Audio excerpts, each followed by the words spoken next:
বলে আমার সন্তান মারা গেছে, আমি ওর মা, সারাটা রাত অজ্ঞান অবস্থায় ছিলাম, বেটাকে এক নজরে দেখতে পারি নাই। তুমি আসছো, জানাজা হয়ে গেছে, দাফন হয়ে গেছে, বেটাকে আমি দেখবো, এইটা আমার দিলের তামান্না। যেই বেটাকে 10টা মাস আমি বুকে পেটে রাখলাম, যেই বেটাকে নিজে না খাইয়া খাওয়াইলাম, ওকে কষ্ট করিয়া কনকনা শীতের মধ্যে লালিত পালিত করলেন। আবু বকর রে, ওরে না দেখিলে ভালো লাগে না। এই কথা বলার পর কুফাবাসীরা কয়, কাজ্জাব তাই আবু বকর, কাজ্জাব তাই আবু বকর। এ আবু বকর, আপনার কথার মধ্যে মিথ্যার গন্ধ পাওয়া যাইতেছে। বলে কেন মিথ্যার গন্ধ পাইতেছ?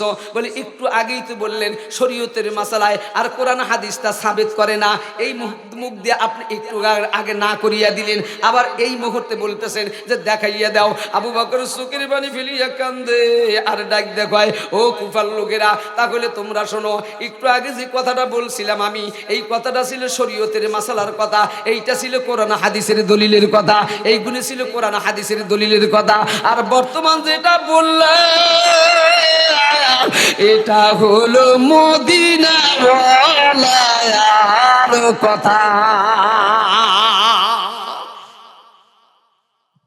নবীজি সাল্লাল্লাহু আলাইহি ওয়াসাল্লাম যখন ইন্তেকাল করছে, তখন ইসলামের প্রধান খলিফার নাম হলো আবু বকর রাদিয়াল্লাহু তাআলা। এই দেখেন, যখন কোন নেতা, কোন এমপি যখন প্রথম যখন কি করে, ওই চেয়ারপারসন হয়, বিজয় হয়, তখন উনি প্রথমে কি করে, সাক্ষাৎকার এলাকার মধ্যে বিভিন্ন জায়গায় উনি যা সাক্ষাৎমূলক সৌজন্যমূলক সাক্ষাৎ করে, মানুষ তার জন্য আয়োজন করে, হাজারো মানুষের সমাগম। কথা বলেন ঠিক না ব্যাঠিক? হযরতে আবু বকর, আল্লাহর নবী মারা গেছেন, আবু বকর রাদিয়াল্লাহু তাআলা, উনি তখন আমিরুল মুমিনিন, উনি তখন বন্ধুরা আমার প্রেসিডেন্ট, উনি তখন খলিফা। বন্ধুরা আমার কুফাবাসীরা তার কাছে একটা আবেদন করলো, ও আমাদের খলিফা আবু বকর, আমাদের নেতা, আমাদের আপনার কাছে আমাদের একটা দাবি আছে। বলে কি দাবি? আপনি যখন খলিফা হলেন, প্রথম আগমন আমাদের কুফাতে আপনাকে। আবু বকর ডাকতে বললো, ঠিক আছে, আমি প্রথম সফর, প্রথম সাক্ষাৎকার তোমাদের এলাকায় যাব, আমি কখনো ফাঁকি দিব না। আবু বকর রাদিয়াল্লাহু তাআলা প্রথম সফর যখন কুফাতে গেলেন, ওই দিনকে কুফাতে এক যুবক মারা গেল, এই যুবকের নাম হলো জোরহাত। এবার বলেন তো যুবকের নাম কি? জোরহাত। এলাকার লোকেরা ডাক দিয়ে বলেন, খলিফা, আপনি যেহেতু কুফাতে আগমন করলেন, আপনি আমাদের নেতা, আপনি আমাদের খলিফা, আপনি আমাদের আমিরুল মুমিনিন, আপনি আমাদের নেতা, বিধায় এই জোরাদের জানাজাটা আপনাকে পড়তে হবে, আপনি পড়াইয়া দেন, তাহলে এলাকার লোকেরা খুশি হয়ে যাবে। আগেকার রাজা বাদশারা আলেম ছিল, আগেকার রাজা বাদশারা দিনদার ছিল, আগেকার রাজা বাদশারা আল্লাহওয়ালা ছিল, পূর্বের জামানার রাজা বাদশারা ছিল আল্লাহওয়ালা, বর্তমান রাজা বাদশারা হলো আল্লাহ ভোলা। এই জন্য তারা মসজিদে খুতবা দিত, নামাজ পড়তো, ফতুয়া দিত। আমার মহাব্বতের বাবা আবু বকর তখন দাঁড়াইয়া হাজার মানুষের মধ্যে জানাজা পড়াইয়া দিলেন। জানাজা হয়ে গেল, দাফন হয়ে গেল, কবরস্থ হয়ে গেল। আবু বকর কবরস্থ শেষ করিয়া দোয়া করিয়া বন্ধুরা আমার মদিনার দিকে ঘুরিয়া রওনা হবে। আবু বকর সামনের দিকে যায়, কে যেন পেছন থেকে বাবা জুব্বার এক পাশে টানিয়া ধরিয়া বসে আছে। আবু বকর সামনের দিকে যায়, পেছন থেকে কে যেন টান দিয়া বসে আছেন। আবু বকর পিছনের দিকে লক্ষ্য করলেন, লক্ষ্য করিয়া তাকাইয়া দেখেন 80 থেকে 90 বছরের এক মা আবু বকরের জুব্বা টানিয়া বসে আছে। আবু বকর ডাক দেয়, কয় মা, তুমি আমার জুব্বা ধরছো কেন? কয় বাজান রে, তাহলে একটা কথা শোনে। দেখি যে ওই মায়ের দুই চোখের পানিগুনি টপ টপ টপ টপ করিয়া পড়ে। আবু বকর ডাক দেয়, কয় মায়া, তুমি বলো কি জন্য জুব্বা ধরছো? কয় বেটারে, গত রাত্রে যাকে তুমি দাফন করলে এই মুহূর্তে, এইটা হলো আমার বেটা, আমি ওর মা। গত রাত্রে 9টার থেকে 10টার দিকে আমার সন্তান কলিজার টুকরো বেটা নয়নের পুতুলি, এই সন্তান মারা গেছে। ওর ইন্তেকালের খবর শুনিয়া রে আবু বকর আমি একটা চিৎকারে দিয়া অজ্ঞান করিয়া জমিনের মধ্যে পড়িয়াছিলাম। আবু বকর রে, জ্ঞান ছিল না। বা কোনো মায়ের যদি সন্তান মারা যায়, সবচাইতে বেশি কষ্ট পায় হলো তার মা। কথা বলেন ঠিক না ব্যাঠি? আবু বকর ডাক দেখো, মা কি জন্য জুব্বাটা নিয়ে ধরলা? কয় বেটারে একটা কর, শোনো, আমার একটা প্রাণের দাবি আছে, তোমার কাছে একটা চাওয়া আছে। আমি শুনছি তুমি নবীজির কাছের মানুষ, প্রিয় মানুষ, মহাব্বতের মানুষ, আল্লাহ পাকের একজন খাঁটি, তুমি আশেক আর পাগল বাবা। তোমাকে আমার একটা কথা বলি। কি কথা? বলে আমার সন্তান মারা গেছে, আমি ওর মা, সারাটা রাত অজ্ঞান অবস্থায় ছিলাম, বেটাকে এক নজরে দেখতে পারি নাই। তুমি আসছো, জানাজা হয়ে গেছে, দাফন হয়ে গেছে, বেটাকে আমি দেখবো, এইটা আমার দিলের তামান্না। যেই বেটাকে 10টা মাস আমি বুকে পেটে রাখলাম, যেই বেটাকে নিজে না খাইয়া খাওয়াইলাম, ওকে কষ্ট করিয়া কনকনা শীতের মধ্যে লালিত পালিত করলেন। আবু বকর রে, ওরে না দেখিলে ভালো লাগে না। ও আবু বকর, আমার একটা প্রাণের দাবি হলো, কবরের মাটিটা সরাইয়া দাও, বাঁশের খাবাসি উল্টাইয়া দাও, আমার বেটার মুখের পারকার কাপনের কাপড়টা সরাইয়া একটা নজর শুধু আমাকে দেখাইবা, এক নজর দেখাইলে আমার কলিজাটা শীতল হয়ে যাবে। যেহেতু তুমি আবু বকরের মতন খলিফা, আমার বেটার দাফন করছো, জানাজা করছো, এর আবু বকর এর চাইতে তোমার কাছে কিছু চাই না। আবু বকর এবার ডাক দেখায়, মা শরীয়তের মাসালা অনুযায়ী এ মা তোমার বেটাকে কবর থেকে দেখানোর অনুমতি শরীয়তে দেবে না রে মা, আর কোরআন হাদিসের দলিলে এইটা সাবিত করবে না রে মা, এই জন্য তোমার সন্তানকে দেখানো যাবে না। তুমি তোমার সন্তানের জন্য দোয়া করো। মায়ের দোয়া আল্লাহ ফেরত দিবে না। আবু বকর ডাক দেখায়, বাজার ও মা, তুমি তোমার বেটার জন্য দোয়া করো, তোমার দোয়া আল্লাহ ফেরত দিবে না। কেন? মায়ের দোয়া আল্লাহ কখনই ফেরত দেয় না। বিশ্বাস আছে আপনাদের? জোরে বলেন আছে। এই আমার মোহাব্বতের বাজান, আমার ভাইরা, এই জন্য কবির ভাষা দিয়ে ডাক দিয়ে বলতেছেন, খেয়াল করতে থাকেন বাবা। ইয়ারো আগার ইয়ার না বাসাদ, ইয়ারো আগার ইয়ার না বাসাদ, ইয়ারে হারে গেছি ইয়ারে নিস্তু, গুল আগার খুশবু না দারাত কাবেলে গুল জারে নিজ। মার সন্তানের মধ্যে একটা বন্ধন আছে, যেই বন্ধনটা দুনিয়ার কোনো মানুষের সাথে থাকে না। মা আল্লাহর সাথে বেটা আল্লাহরই একাকার, বলেন তো ঠিক না ব্যাটিং? এই জন্য মায়ের চাইতে বেশি কারুর পুরে না। এই আমার মোহাব্বতের বাজান, আমার ভাই জানেরা, আবু বকর যখন এই কথাটা বলছে, মহিলা ডাক দেখায়, বাজার আমিও জানি তুমি শরীয়তের হুকুম মাসালার কথা বলবা, কোরআন হাদিসের দলিলের কথা বলবা। ওগো আবু বকর, আমি তোমাকে শরীয়তের মাসালার কথা বলি নাই, আমি তোমাকে কোরআন হাদিসের দলিলের কথা বলি নাই। আবু বকর রে, তুমি নবীজির সবচাইতে কাছের মানুষ ছিলে, পছন্দের মানুষ ছিলে, আদরের মানুষ ছিলে, মোহাব্বতের মানুষ ছিলে। ও আবু বকর, তুমি এই জায়গার থেকে একটু মদিনার দিকে ঘুরিয়া দাঁড়াইয়া যাও, মদিনাওয়ালার সাথে একটু দাঁড়াইয়া তুমি শুধু একটু মরা কাবার ধ্যানের মধ্যে দিয়া মদিনাওয়ালাকে জিজ্ঞাসা করিয়া নাও, মদিনাওয়ালা যদি হুকুম দেয় শরীয়তের দরকার হবে না। ও আবু বকর, তুমি একটু মদিনার দিকে ঘুরিয়া দাঁড়া, একটুখানি মরাকাবা করো, মদিনাওয়ালা যদি মদিনার থেকে হুকুমটা দিয়ে দেয়, আল্লাহর কসম খাওয়া বললাম শরীয়তের দরকার হবে না। এই আমার মোহাব্বতের বাজান, আমার ভাই জানেরা, আবু বকর এই কথাটা শোনা মাত্রই মুহূর্তের মধ্যে তার ঘুমান্ত মানুষটা জাগিয়ে গেল। ওই জায়গার থেকে বাবা মদিনার দিকে ঘুরিয়া দাঁড়াইলেন, চক্ষুদায় বন্ধ করিয়া দিলেন, 5 থেকে 10টা মিনিট নীরবতা পালন করলেন। আবু বকর 10 মিনিট পরে উঠিয়া চোখের পানিগুনি দর দর দর দর করিয়া পড়িতেছিল। আবু বকর ডাক দেখায়, ও কুফাবাসীরা, তোমরা একটু কাজ করতে থাকো, জোরাদের কবরের মাটিটা সরাইয়া দাও, বাঁশের খাবাসি উল্টাইয়া দেয়, কবরের মধ্যে নামিয়া জোরাদের মুখের কাফনের কাপড়টা সরাইয়া আর মাকে এক নজর দেখাইয়া দাও, নইলে উপায় নাই। ইলাহা ইলাহা ইল্লাল্লাহ, মুহাব্বত ইলাহা ইলাহা ইল্লাল্লাহ। এটা আওয়াজ দেই ভাই, লা ইলাহা ইল্লাল্লাহ, লা ইলাহা ইল্লাল্লাহ মুহাম্মাদুর রাসূলুল্লাহ সাল্লাল্লাহু আলাইহি ওয়াসাল্লাম। আবু বকর কয়, ও কুফাবাসীরা, কবরের মাটি সরাইয়া বাঁশের খাবাসে উল্টাইয়া ওর মা বকর কবরের মা মুখের পর কাপড় সরাইয়া এক নজর আমার মাকে দেখাইয়া দাও, নইলে উপায় নাই। এই কথা বলার পর কুফাবাসীরা কয়, কাজ্জাব তাই আবু বকর, কাজ্জাব তাই আবু বকর।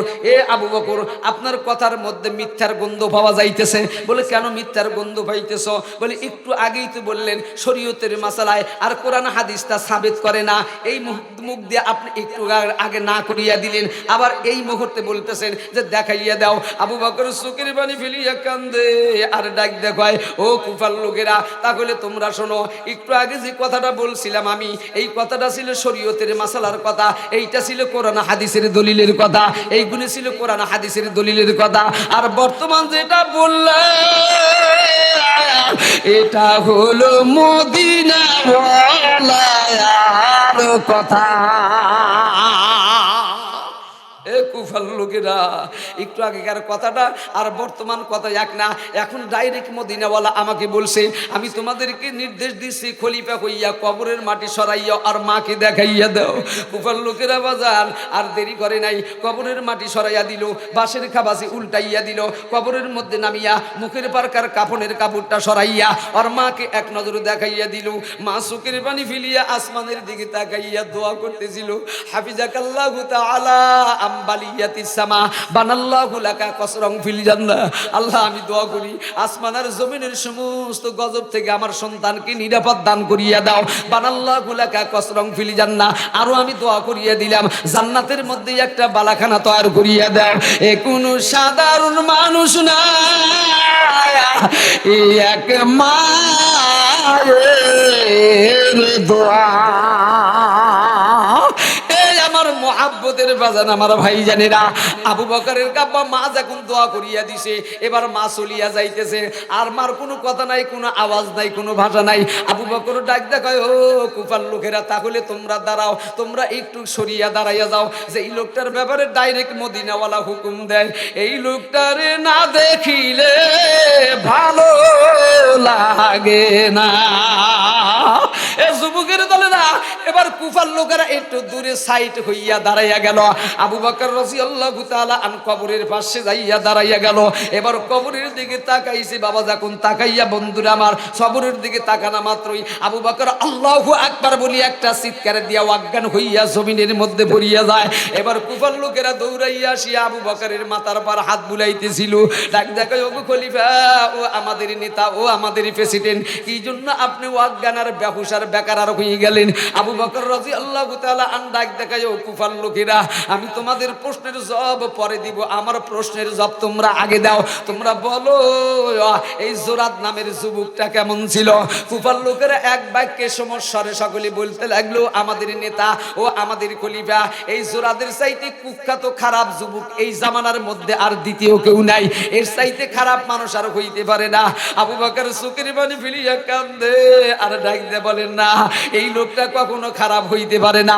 বলে, কেন খারাপ হইতে পারে না? বলে, ও কুফার লোকেরা, এই লোকটা কেমনে কখনোই তা খারাপ হতে পারে না। এবার কুফাবাসীরা কয়, আবু বকর, কেন লোকটা খারাপ হতে পারে না? বলে, এজন্য বলছি, আমি যখন ওই জোরাদের কবরের দিকে লক্ষ্য করলাম, কবরের দিকে লক্ষ্য করিয়া দেখলাম কবর থেকে একটা রাস্তা ডাইরেক্ট মদিনাওয়ালার দিকে চলিয়া গেছে। ওই কবর থেকে একটা রাস্তা ডাইরেক্ট আরশে আজিমের দিকে চলিয়া গেছে। এই কবর থেকে ডাইরেক্ট একটা রাস্তা জান্নাতুল ফেরদাউসের দিকে গেছে। এই কুফার লোকেরা, যেই কবরের মধ্যে জান্নাতের হাওয়া, এই মানুষটা খারাপ হতে পারে না। কুফার লোকেরা ডাক দেখায়, ও আমিরুল মুমিনিন, আমাদের খলিফা, আমাদের নেতা, তাহলে আপনি একটা কথা শোনেন, আপনার কথাকে আমরা একমত দিতে পারি না। এই যুবকের চাইতে আপনি বেশি জানেন না। এই যুবক আমাদের এলাকার সন্তান, দেশের ভাই, আমাদের গ্রামের সন্তান, এর ব্যাপারে আমাদের চাইতে আপনি বেশি জানেন না। আবু বকরের কথা না বাড়িয়া মদিনায় চলিয়া গেল। মাগরিবের নামাজ আদায় করলো, ইশার নামাজ আদায় করলো, ইশা পড়িয়া সব মানুষেরা মদিনার দিকে যার যার ঘরে চলিয়া গেল। আবু বকর মসজিদে নববীর পাশে, নবীজির রওজায় আতহারের পাশে যাইয়া মাথাটা নিচে করিয়া দিয়ে চোখের পানি ফেলিয়া কান্দে আর ডাক দেখো, ইয়া রাসূলুল্লাহ, ইয়া হাবিবাল্লাহ, নবী গো, মদিনা ওই যে কুফাবাসীরা আমাকে কাযযাবতা বলছে, মিথ্যাবাদী বলছে। এই কথা বলতে বলতে কাঁদিতে কাঁদিতে আবু বকর বেহুশ অবস্থায় তন্দ্রা ভেবে এসে গেল। বন্ধুরা আমার, একটু ঘুমান্ত ভাব এসে গেল, একটু জিমানি এসে গেল। হঠাৎ করিয়া আবু বকর স্বপ্নের মধ্যে দেখতেছেন নবীজি সাল্লাল্লাহু আলাইহি ওয়াসাল্লাম সশরীরে দাঁড়ায় আছে। চিৎকারে দিয়ে বলেন আল্লাহু আকবার। আর নবীজির বামের মুরা জোরাদ নামের যুবক, ওই যুবক দাঁড়ায় আছে। নবী আমার আবু বকরের দিকে তাকাইয়া মুস্কি হাসি আর ডাক দেখো, আবু বকর রে, এ আবু বকর, এই যুবককে কি তুমি চেনো? আবু বকর ডাক দেখো, ইয়া রাসূলুল্লাহ, ইয়া হাবিবাল্লাহ, গত রাতে এই যুবককে গতকাল আমি কুফার কবরস্থানে দাফন করিয়ে আসছি। ওই ইয়া রাসূলুল্লাহ, কুফাবাসীরা বলছে এই লোকটা নাকি অত্যন্ত খারাপ মানুষ, আর আপনার কাছে পাশে খারাপ মানুষ আপনার সামনে কেমনে দাঁড়াইয়া থাকে, এইটা আমি আমি বুঝতে পারলাম না। আল্লাহর পয়গম্বর ডাক দেখায় আবু বকর রে, তাহলে তুমি শোনো, মদিনাবাসী যা বলছে, কুফাবাসী যা বলছে তা সত্য কথা বলছে, আর তুমি যেটা কবরের মধ্যে দেখছো রে আবু বকর, এটাও সত্য দেখছো। এই মুহূর্তে আমি যেটা বলবো সেটাও সত্য কথা বলবো। আবু বকর ডাক দেখো, ইয়া রাসূলুল্লাহ, ইয়া হাবিবাল্লাহ, এই কথার হাকিকাত আমি বুঝতে পারলাম না। কুফার লোক যা বলছে তা সত্য বলছে, আমি যেটা দেখছি তা সত্য দেখছি, আপনি যেটা বলবেন সেটা সত্য বলবেন। আল্লাহর নবী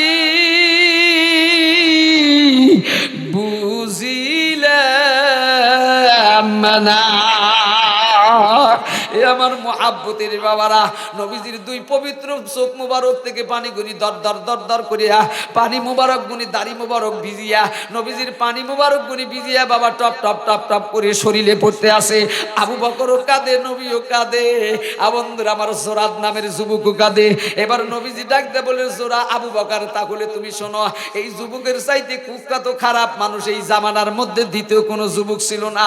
এই যুবকের গুনার খবর এলাকার লোকেরা জানে, জেনা করছে জানে, মদ খাইছে জানে, জুয়া খেলছে জানে, এই এলাকার লোকেরা তাই তো বলছে এই লোকটা খারাপ মানুষ। কিন্তু রাত্রির গভীরে আমি আল্লাহর কুদরতি পায়ের উপরে সিজদায় পড়িয়া এত কাঁদা কাঁদে কেউ জানে না। গত রাতে এই যুবক গতকাল গুনার কাজ করিয়া, এই যুবক যখন বাড়ির দিকে যেতেছিল তখন সলাতুল মাগরিবের নামাজের আজান হয়ে গেল।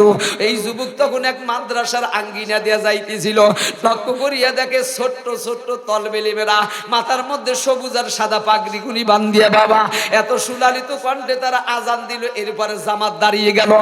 আমি তাদের চেহারার দিকে তাকানা মাত্রই আমার জন্য আখিরাতের কথা মনে হয়ে গেল, আমার মৌতের কথা মনে হয়ে গেল।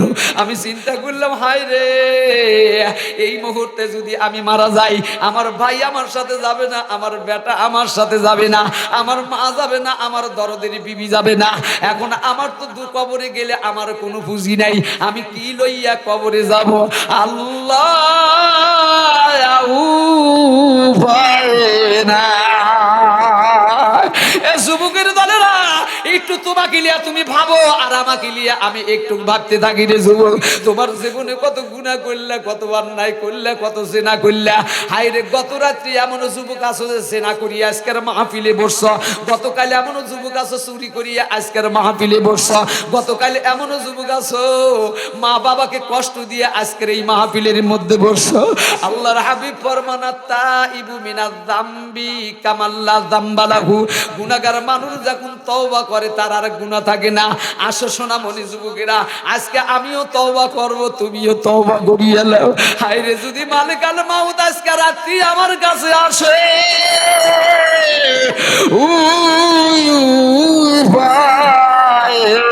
না আল্লাহ আল্লাহ।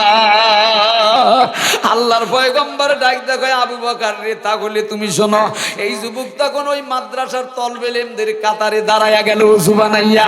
তলবেলেমরা যখন ডুলিয়া ডুলিয়া কোরআন হারে নামাজ শেষ করিয়া, এরপরে যখন সূরা হাসর শেষ করিয়া যখন কোরআন শরীফ হাতে নিয়া একবার বুকের সাথে লাগায়, একবার কপালে লাগায়, একবার চুমু দেয়, কপালে লাগায়, মুখে লাগায়, বুকে লাগায়, হাজা হাজা কালামু রাব্বি, হাজা কালামুল বাশার, হাজা কালামু রাব্বি, হাজা কালামু রাব্বি। ছোট্ট ছোট্ট কচি কাঁচা সন্তানেরা বুকের সাথে কোরআন ধারণ করিয়া চুমু দেয় আর কপালে লাগে আর কয়, এটা আমার রবের কালাম, এটা আমার আল্লাহর কালাম রে বাবারা। এই যুবক তাদের পাশে বসিয়া বসিয়া কোরআন তেলাওয়াত শুনল। এরপরে ঈশার আজান হয়ে গেল, ঈশার নামাজ তাদের সাথে বলল। ঈশার নামাজ শেষ করিয়া সব তলবেলেমরা ঘুমাইয়া গেল। ওই যুবক মাদ্রাসার এক কাঙ্গিনায় বসিয়া এক পাশে বসিয়া চোখের পানি ফেলিয়া কান্দে আর ডাক দেয়, কয় মাবুদ রে,